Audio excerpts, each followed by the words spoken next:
Yeah, you read the title of this one right. MyMiniFactory has purchased 100% of Thingiverse from Ultimaker. Let's talk about it.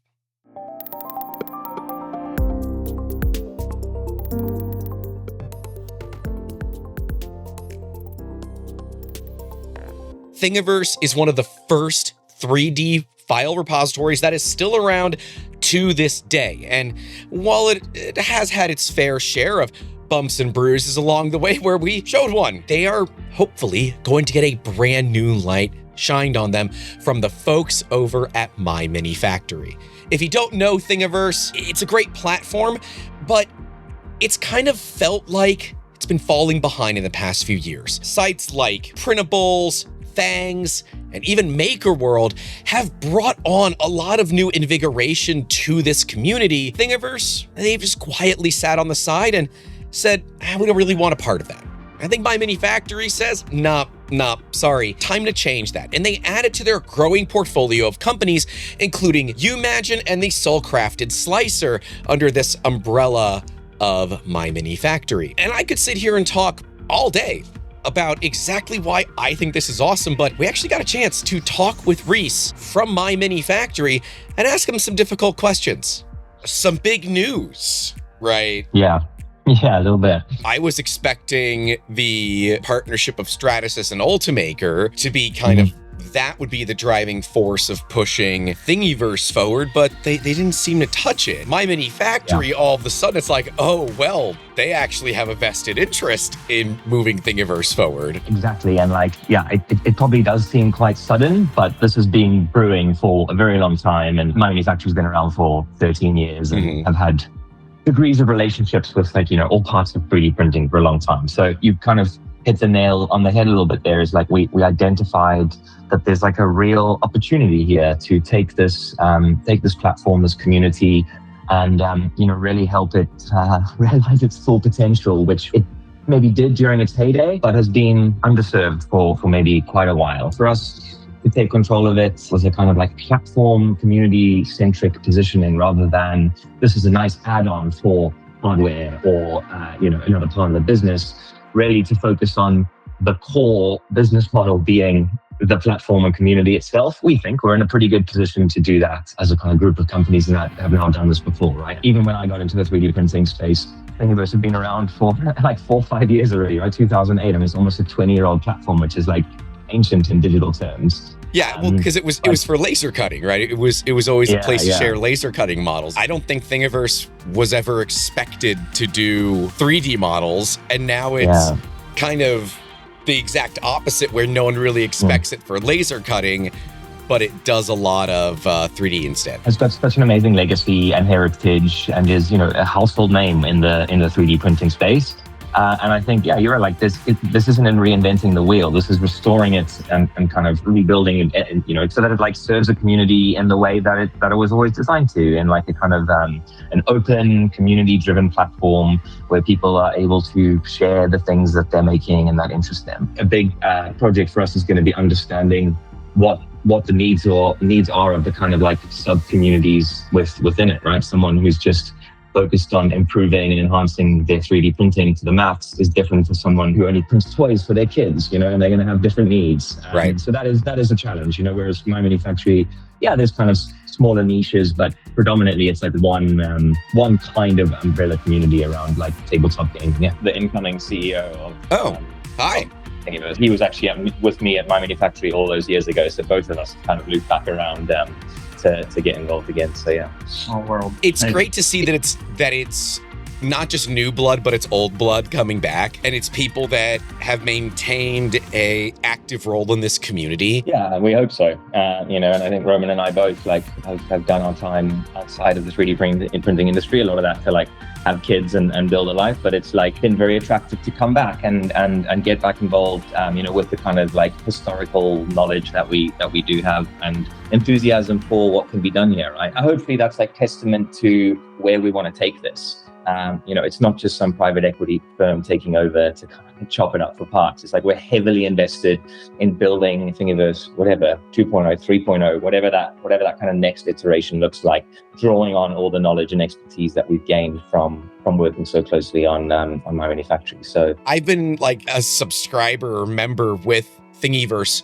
for all these years, and admittedly the last 3-4 years I haven't touched it. Yeah, it's not a bad place to look, but it is stagnated while the rest of the industry has just downshifted and moved forward, and I'm excited to see some new life here. Yeah, and we think the same, right? Otherwise we wouldn't have gone through a lot to get here and actually acquire it. And like, there's a massive opportunity here, and it's hardly like this dying platform in the corner, that gets a huge amount of traffic and use still. For many, it's their first foray into 3D printing, and the Thingiverse name still has that kind of cachet of being attached to, introduction to the world of like, additive manufacture for so many people. The experience that we have with MyMiniFactory, having solved the problem for a community like tabletop and miniatures and building value-added services for these creators by simply applying a set of values, that's what we're bringing to Thingiverse. Understanding that it's human creators, human designers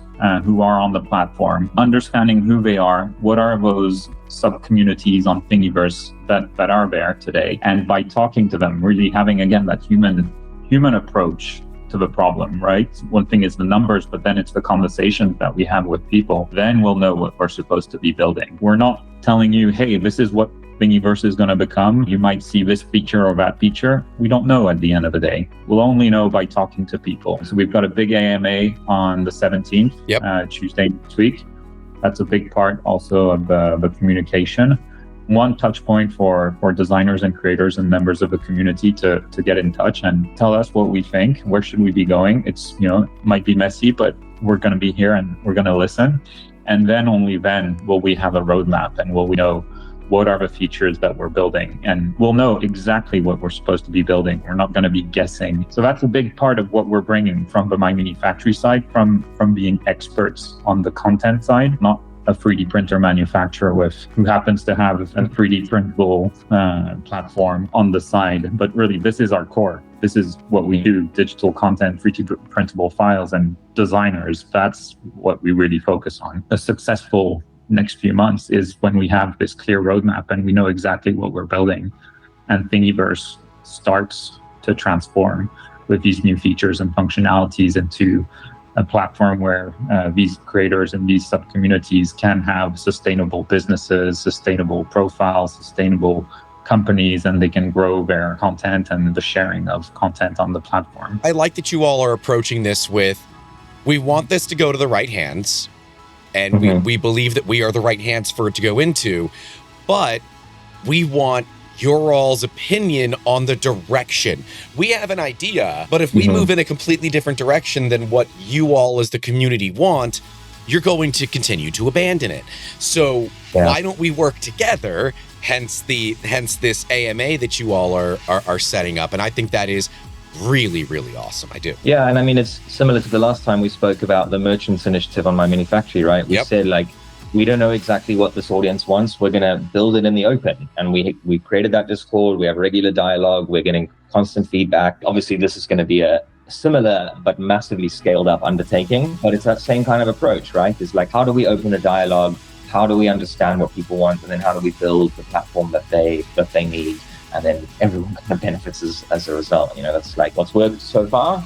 There's mistakes along the way, but it's we're going to take that same approach and see if we can really make something special. Mistakes are just part of the deal, though, right? I don't think anybody expects perfection out of the gate. I am looking forward to seeing what is to come from it, but it's not going anywhere, right? You're not just gonna absorb it into MyMiniFactory and that's it. No, absolutely not. I didn't think so, but I know that's going to be the question people ask. They're like, what's, MyMiniFactory's deleting Thingiverse. No, they're not. That's so dumb. Just the SEO ranking of Thingiverse makes it worth it for them to keep around. It's a brand. It's a lot of traffic, like you say, and it's an existing community. We're not going to destroy anything on Thingiverse. What we're trying to do is to scale up what has worked for the tabletop and miniature gaming community on MyMiniFactory to the communities that are on Thingiverse. It's about growing the pie for rolling out these new features when we'll know exactly what they're supposed to be to these new communities on Thingiverse. And they'll probably be, some might be the same features, some might be different features. Right. And some features might make sense for some of the communities on Thingiverse. Maybe selling files makes sense for some designers on Thingiverse, and for some designers on Thingiverse who, let's say, are much closer to the open source and free sharing of content, maybe it makes no sense to sell files. So we'll figure that out as we talk to the communities and build for those specifically. If you had to sit here and say, this is where we need the most help, what would be like those one or two things where you're like, we really need the community to give us as much advice or as much direction as possible here? We need to know what's stopping designers and creators in uploading and sharing more and better quality content. As a platform, that's how we thrive. We're going to grow only if the designers and the creators there's more of them and they're uploading and sharing more content. So that's really what I'd like to figure out is, why are you not creating more? Why are you not sharing more? And it'll be obvious for them because that's the reason they're not doing it. And we need to figure that out. And then that'll be a clear definition of the roadmap and what to build. I know the big one that I hear, piracy. Let's say that they're pay gated. Someone joins for $10 a month, they download the entire back catalog and they upload it to some other repository totally for free. What is the recourse of this designer? Like, these are people that are spending tens, if not hundreds of hours building these beautiful 3D models, to then just have their livelihood, their income stolen from them. As a content creator, I hear it often, and you do not want me making 3D models, okay? You do not want that at all. I promise you, we would be the least popular designer on MyMiniFactory, guaranteed. We'll definitely do our best on piracy, for example, but keep in mind with MyMiniFactory, it's the same problem. But we've still managed to redistribute $100 million to digital content creators who are in their studios, in their bedrooms, in their garages with digital design software. Piracy is kind of a problem of the whole internet. Metallica had the problem 25 years ago, and it's pretty much the same thing. So we'll do our best. Also keep in mind with MyMiniFactory, where designers have the option to subscribe to different value-added services. So yeah, you can sell files on a store, you can have a Tribe's subscription-like model. You can have a crowdfunding model as well with Frontiers. So all of these revenue streams can live together and reduce the risk or the exposure to the risk of piracy as well. So we'll figure it out when we understand what are the communities that we're building towards. They say like Netflix kind of solved piracy to a degree by just having really good, easy distribution. And the distribution through MyMiniFactory is a main reason people keep coming back and keep using it. It makes it so easy to consume your files. We're busy redoing the whole library, so it's going to be like your own personal Dropbox for 3D content, which is like a massive draw and a massive value add, rather than having like, pirated files like all over your computer. So they're all Linux ISOs. And like these exact concerns were expressed, when MyMiniFactory transitioned from like a free only platform to allowing designers to sell content.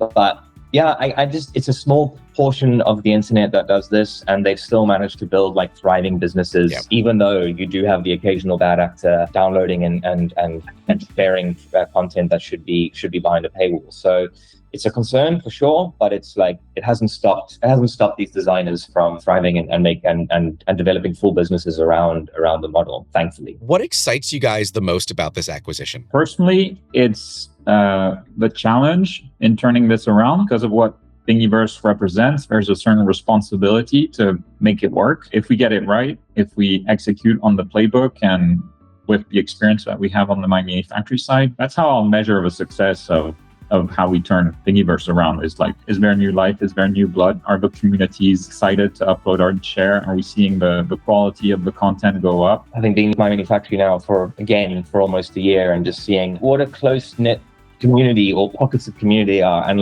our team is heavily involved. We really pride ourselves in having this kind of very hands-on human approach to doing things and working with creators and makers. And I think it's just a different level of scale, but being able to apply that approach and get to really know these communities, these people, why they are uploading, why they aren't, and kind of, show them that there's a yeah, especially the way the world's going with like AI automating everything, that there's actually like a slower, better way, we believe, to be doing this. And that's like a hands-on human way, cultivate relationships, cultivate creativity, and build something kind of in the open as we can, but with a lot of that like back and forth, right? I am excited because when I think of model repositories, Thingiverse is the first one that comes to mind. Over the past couple of years, I've been like, go to these ones instead. Start here instead. Yeah. But I am hoping that it can start here. And then if you don't find what you're looking for, you can try these ones too. Yeah, there's a lot to build on and with, but also, as we keep saying, a lot of work to be done, right? But yeah, it's an exciting job rather than a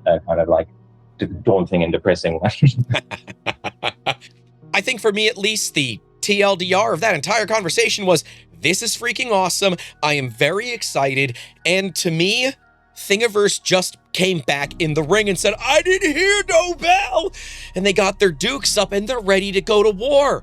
And I love that, because at the end of the day, competition only is good for the consumer. I'd like to know from you all, what do you want to see from Thingiverse, from MyMiniFactory, down in those comments below, because I'm certain they'll be watching this. This is the kind of conversations that I want to have. And while MyMiniFactory and Thingiverse are having their own discussion, their own live stream about it, if you want, maybe we can schedule an upcoming podcast where you guys can also ask it on our side. I am excited to see the future of Thingiverse. Let me know what you guys think down in those comments below, but a huge thank you goes out to all of our Patreon and channel member supporters. Names listed right next to me at the $5 tier and higher. Remember, at the $10 tier and higher, you can come hang out in our private Discord where we talk about things like this, although only after the embargo is up. That is all we have for you all today. Stay safe out there. Don't forget to call your loved ones, and hey, leave some love down there for MyMiniFactory and Thingiverse. And as always, keep making awesome.